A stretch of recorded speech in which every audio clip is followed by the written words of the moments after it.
Surat Edaran Dirjen Dikti No. 3 Tahun 2021 tentang larangan rangkap jabatan dalam penyelenggaraan pendidikan tinggi. Oleh Prof. Dr. Yohanes Gunawan, SH, LL, M. Prof. Dr. Bernadette M. Waluyo, SH, MH, CN. 1. Substansi Surat Edaran No. 3 Tahun 2021 tentang larangan rangkap jabatan dalam penyelenggaraan pendidikan tinggi, Seno. 3 Tahun 2021.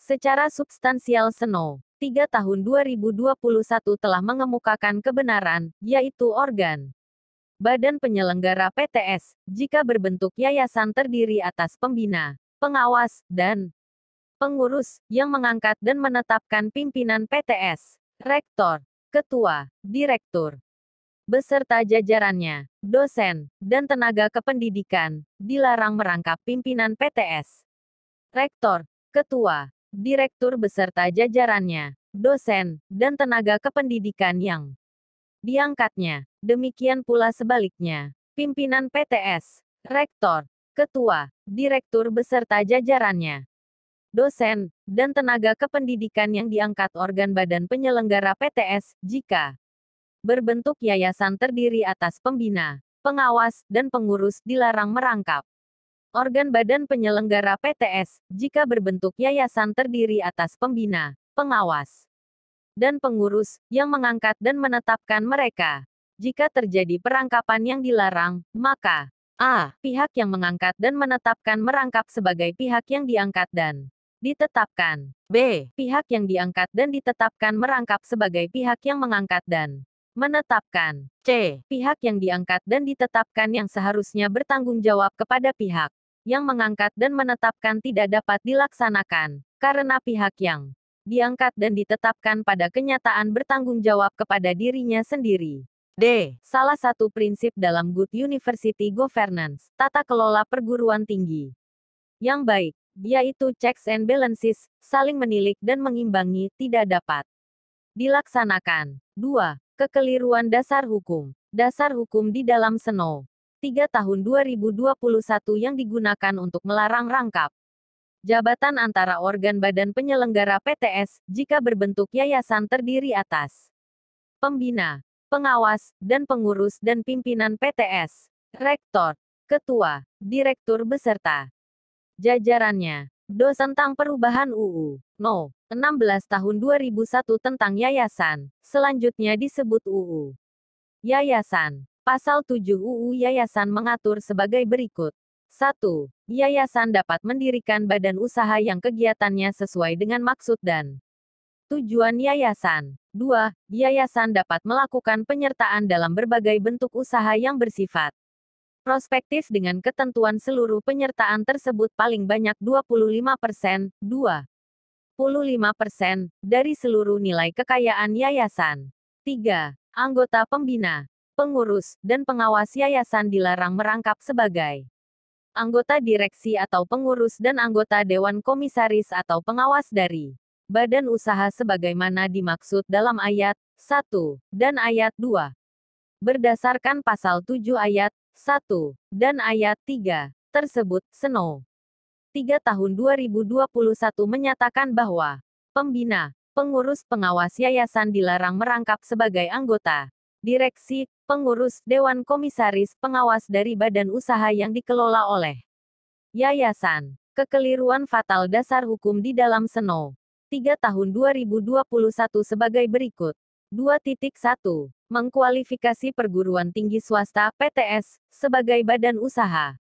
A. PTS bukan suatu badan melainkan PTS merupakan pelaksana kegiatan dari yayasan untuk mewujudkan tujuan dari yayasan, karena upaya memberikan status PTS sebagai suatu badan, di Badan Hukum Pendidikan, melalui UU No.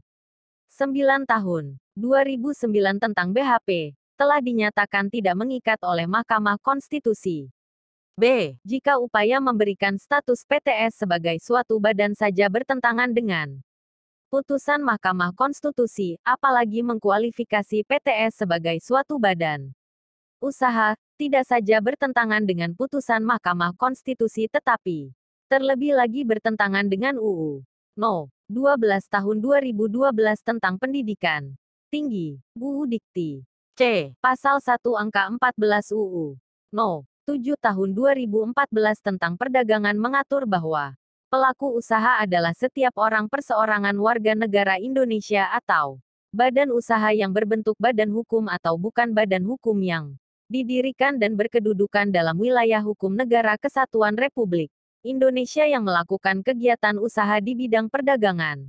Dengan demikian, badan usaha merupakan pelaku usaha yang melakukan kegiatan usaha di bidang perdagangan. D. Yang dimaksud usaha di dalam huruf C di atas menurut pasal 1 huruf D UU No. 3 tahun 1982 tentang wajib daftar perusahaan adalah setiap tindakan, perbuatan, atau kegiatan apapun dalam bidang perekonomian yang dilakukan oleh setiap pengusaha untuk tujuan memperoleh keuntungan dan atau laba.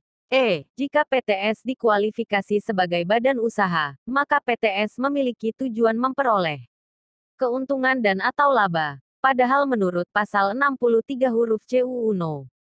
12 tahun 2012 tentang pendidikan tinggi, otonomi pengelolaan perguruan tinggi dilaksanakan berdasarkan prinsip nirlaba.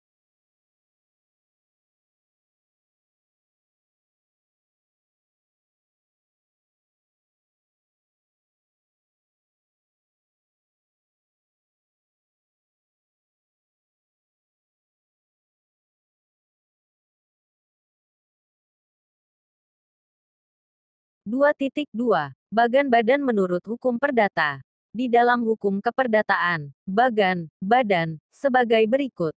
Dari bagan tersebut, tidak satu jenis badan pun yang merupakan badan untuk PTS. Karena kedudukan PTS dalam yayasan adalah bukan badan melainkan pelaksana kegiatan yayasan dalam bidang sosial. 3. Dasar hukum yang benar. 3.1. PP No. 4 tahun 2014 tentang penyelenggaraan pendidikan tinggi dan pengelolaan perguruan tinggi. Pasal 28. Organisasi PTN dan PTS paling sedikit terdiri atas unsur A. Penyusun kebijakan. B. Pelaksana akademik. C. Pengawas dan penjaminan mutu. D. Penunjang akademik atau sumber belajar. Dan E. Pelaksana administrasi atau tata usaha. Unsur penyusun kebijakan di PTS. O. Aspek akademik, senat perguruan tinggi. O. Aspek non-akademik, organ yayasan. Unsur pelaksana akademik di PTS, rektor, ketua, direktur. Berdasarkan pasal 28 PP No. 4 tahun 2014, rektor, ketua, direktur berasal dari unsur pelaksana akademik yang berbeda dengan organ yayasan sebagai unsur penyusun kebijakan. Jadi dilarang rangkap jabatan antara organ badan penyelenggara PTS jika berbentuk yayasan terdiri atas pembina, pengawas, dan pengurus dan pimpinan PTS, rektor, ketua, direktur beserta jajarannya. 3.2. Permenristek Dikti Nomor 16 Tahun 2018 tentang Pedoman Tata Cara Penyusunan Statuta Perguruan Tinggi Swasta, lampiran angka 3 huruf I.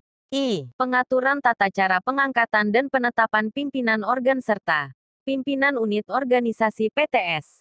Pengangkatan dan penetapan pimpinan organ dan pimpinan unit organisasi PTS. Kurang tepat menggunakan cara pemilihan melalui pemungutan suara, melainkan lebih tepat menggunakan cara seleksi. Pengaturan pengangkatan dan penetapan pemimpin PTS, rektor, ketua, direktur. Sebagai berikut. 1. Senat Perguruan Tinggi melakukan seleksi calon pemimpin PTS, rektor, ketua, direktur, dari kalangan dosen PTS, yang paling mampu memimpin PTS untuk mencapai visi dan target pengembangan PTS selama 5 tahun sebagaimana tercantum dalam Renstra yang telah ditetapkan oleh Badan Penyelenggara. 2. Hasil seleksi calon pemimpin PTS, rektor, ketua, direktur, diusulkan oleh Senat Perguruan Tinggi kepada Badan Penyelenggara. 3. Berdasarkan usul Senat Perguruan Tinggi tersebut, Badan Penyelenggara mengangkat dan menetapkan pemimpin PTS, rektor, ketua, direktur.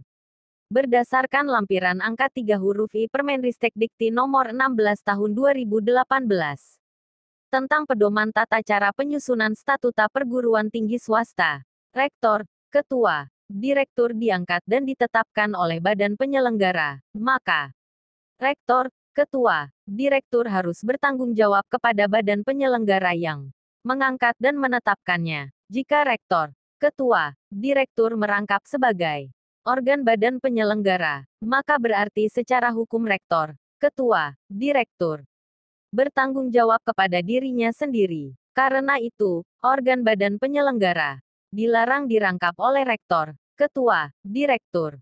4. Kedudukan hukum surat edaran. Menurut peraturan perundang-undangan. Peraturan perundang-undangan yang mengatur tentang kedudukan dari suatu peraturan perundang-undangan adalah UU No.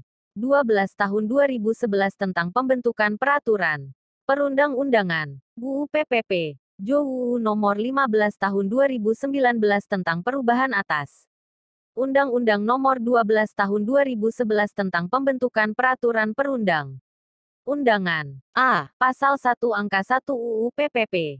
Peraturan perundang-undangan adalah peraturan tertulis yang memuat norma hukum yang mengikat secara umum dan dibentuk atau ditetapkan oleh lembaga negara atau pejabat yang berwenang melalui prosedur yang ditetapkan dalam peraturan perundang-undangan. Titik. Pasal 7 UU PPP.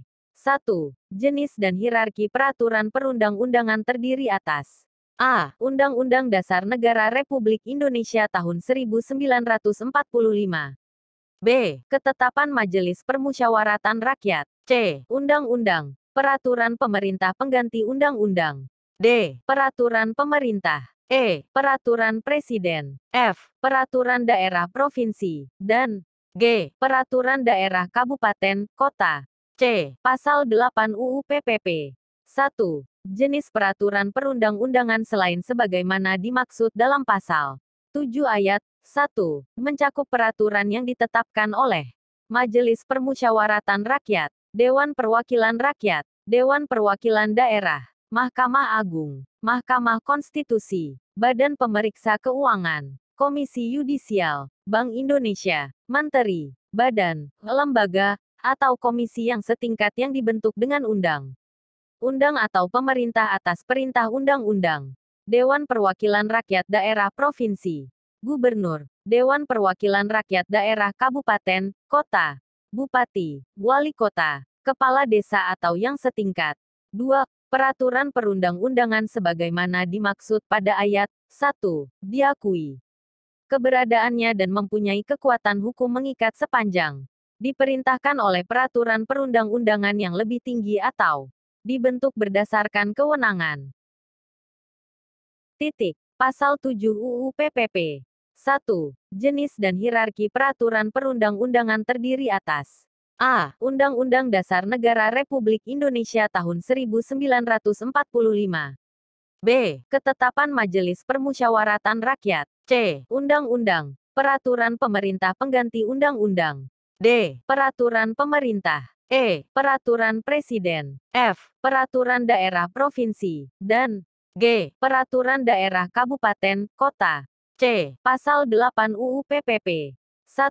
Jenis peraturan perundang-undangan selain sebagaimana dimaksud dalam pasal 7 ayat 1. Mencakup peraturan yang ditetapkan oleh Majelis Permusyawaratan Rakyat, Dewan Perwakilan Rakyat, Dewan Perwakilan Daerah, Mahkamah Agung, Mahkamah Konstitusi, Badan Pemeriksa Keuangan, Komisi Yudisial, Bank Indonesia, Menteri, Badan, Lembaga, atau komisi yang setingkat yang dibentuk dengan undang-undang atau pemerintah atas perintah undang-undang. Dewan Perwakilan Rakyat Daerah Provinsi, Gubernur, Dewan Perwakilan Rakyat Daerah Kabupaten, Kota, Bupati, Wali Kota, Kepala Desa atau yang setingkat. 2. Peraturan perundang-undangan sebagaimana dimaksud pada ayat 1, diakui keberadaannya dan mempunyai kekuatan hukum mengikat sepanjang diperintahkan oleh peraturan perundang-undangan yang lebih tinggi atau dibentuk berdasarkan kewenangan. Apabila Mendikbud akan menerbitkan Permendikbud tentang larangan rangkap jabatan, Sebagaimana dikemukakan di atas berdasarkan perintah peraturan perundang-undangan yang lebih tinggi, maka tidak ada perintah eksplisit peraturan perundang-undangan yang lebih tinggi sebagai dasar hukum bagi Permendikbud yang memerintahkan agar Kemdikbud melarang perangkapan jabatan yang dimaksud.